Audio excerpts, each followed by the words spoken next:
آج ایک بیان کسی آدمی نے دیا کہ اگر ان مسلمانوں کے بچوں کو مدرسوں میں نہیں بلکہ کسی اسکول میں کالج میں بھیجتے تو آج فلاں جگہ میں IAS IPS افسر ہوتے۔ تو ہم یہ کہتے ہیں کہ مدارس کے اندر بھی IAS IPS بچے پیدا ہوتے ہیں۔ اٹھا کر دیکھ لو JK کے اندر، اسٹیٹ کے اندر ایک مولانا فضل حق صاحب ہیں جنہوں نے UPSC کے اندر میں کوالیفائڈ کیا ہے اور وہ IAS کلکٹر بنے ہیں، DM بنے۔ مدرسے میں پڑھنے والے بچے کے اندر کیا IPS پاس کرنے کی، نیٹ کریکٹ کرنے کی پوزیشن نہیں ہوتی ہے، بلکہ میں تو یہ کہتا ہوں کہ جو بچہ قرآن پڑھنے والا ہوگا، جو بچہ احادیث رسول کو پڑھنے والا ہوگا، اس کا مائنڈ اور زیادہ تیز ہوتا ہے۔ میں اپنی تعریف تو نہیں کرتا، تحدیث بن نعمت کے طور پر میں کہہ رہا ہوں، جب میری تعلیم حاصل ہو گئی پوری، when I was completed my فضیلہ course from Darul Deoband in 2011 and 12, when I decided to get knowledge and to receive the modern education academic qualification, but displayed at that time I was illiterate. اس وقت مجھے معلوم نہیں تھا۔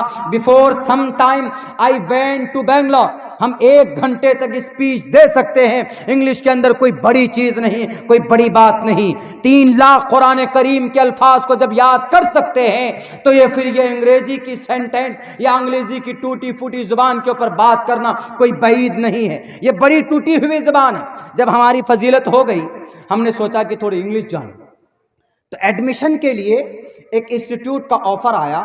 انہوں نے کہا کہ صرف 18 بچے ایڈمیشن میں لیے جائیں گے۔ تو ہم لوگوں نے ایگزام دیا، ہم لوگوں سے پوچھا کہ بخاری میں کتنی حدیثیں ہیں، ہم نے بتائی، عبارت پڑھ کر کے وہ بھی بتا دی، قرآن میں فلاں آیت کی کیا تفسیر وہ بھی بتا دی، اس لیے کہ بھئی فضیلت ہم نے پورا کیا ہے تو کوئی بھی عالم دین آرام سے بتا سکتا ہے۔